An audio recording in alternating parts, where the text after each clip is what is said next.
had been turned upside down. We've traveled through the darkness of Lent, and now we wait with hope and faith for the miracle, Christ's resurrection. Hope and faith seemed abstract to me, simple and naive. Kim and I were living in a different world, one filled with horrible realities. The Lord bless us and keep us. The Lord make his face to shine upon us and be gracious unto us. The Lord lift his countenance upon us and give us peace, both now and evermore. Amen. I look forward to seeing you all on Easter Sunday.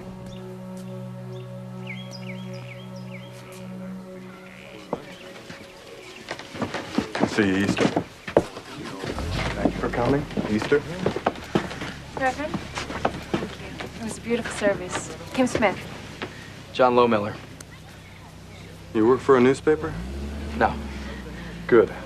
We're a little tired of being asked about rocks that fly.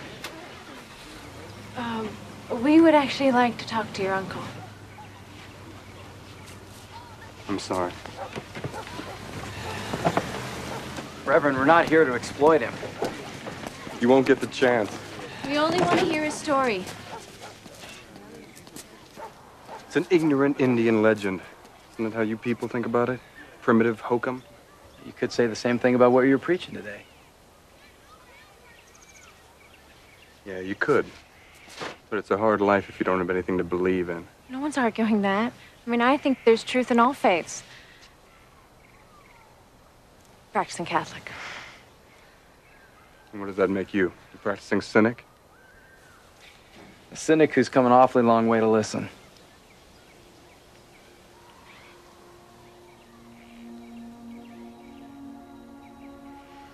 All right, drop the Reverend. Name's Gary.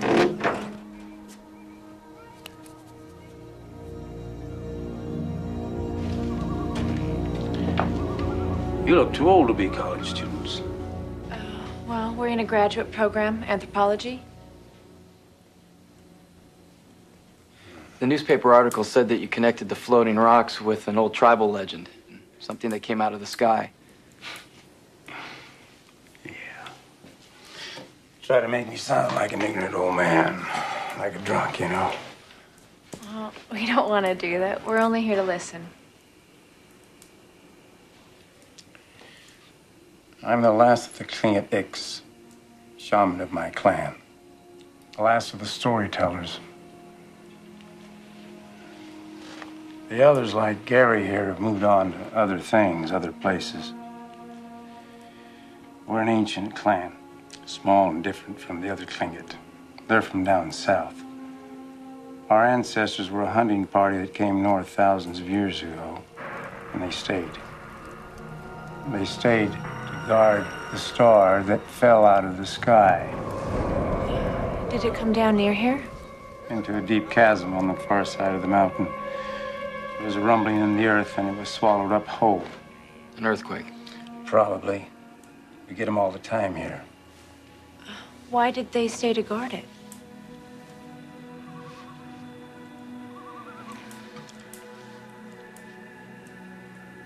They were guarding it because of the wishes of the father who rode down on its tail. The father? From the stars. Legend says that he floated down on the wing of a raven and landed not far from the clan. The tail of the star burned him, and he knew he was going to die. So he spoke to the clan in a voice without words. Well, what did he tell them? He said that one day the star would live again, that it would be very dangerous, that rocks would fly, that the earth would shake and open up and expose it again to the sky. Another quake. And if that happened, the clan was to make certain that it stayed in the chasm until it sang its song. What does that mean? Legend doesn't say. Only that if we moved the star out and it sang, that it would be the end of our home, our clan. So what happened to him, the father? He died, was burned. His ashes floated up to the sky to return to the stars. Do you know what he looked like? Oh, yeah.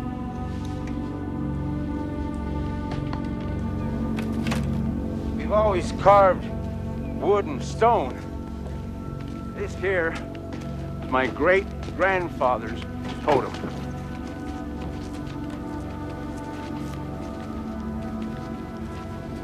John.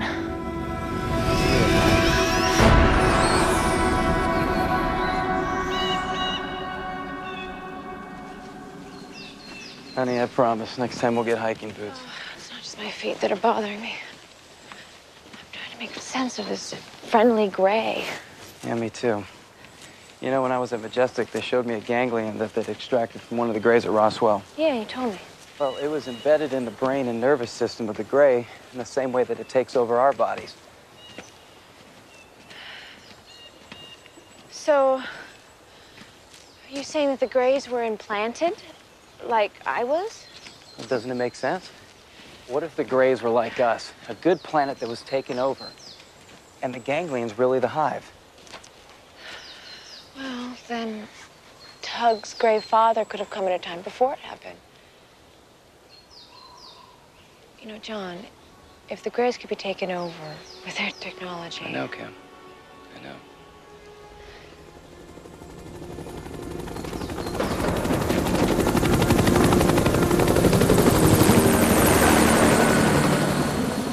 Air Force, probably out of Elmendorf.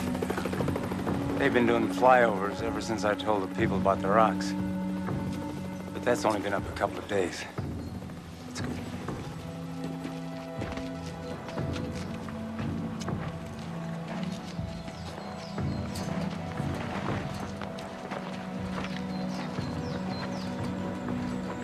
Say it has to do with the fault line, but don't stop me.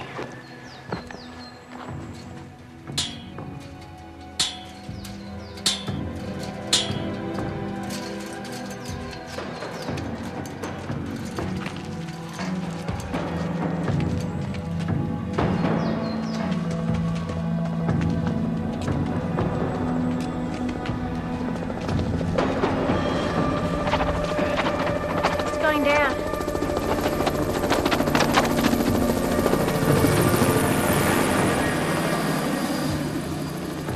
God. I wonder what that was all about. Star. Striated rock, you can see that there's quite a bit of seismic activity here. Yeah, well, we're right on top of the fault. I guess they put these up to measure the stress. This is it. This is where the rocks floated. You don't believe him? I'd be a hypocrite if I said I didn't. Despite what Tug thinks. I didn't join the church to reject tribal legend. In fact, I sort of think it fits right in. The father floating down on a wing from the sky. Sounds an awful lot like a Christian angel. What about floating rocks? Could be a sign. A miracle.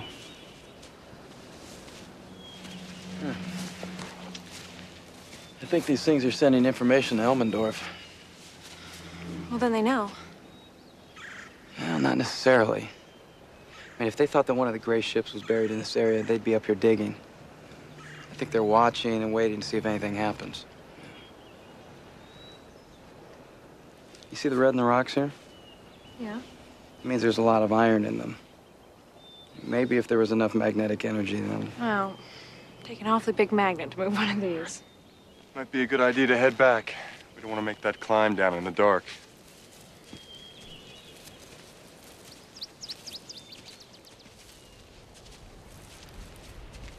John?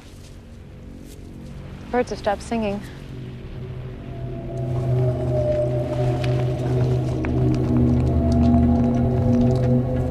It's happening. Oh my God.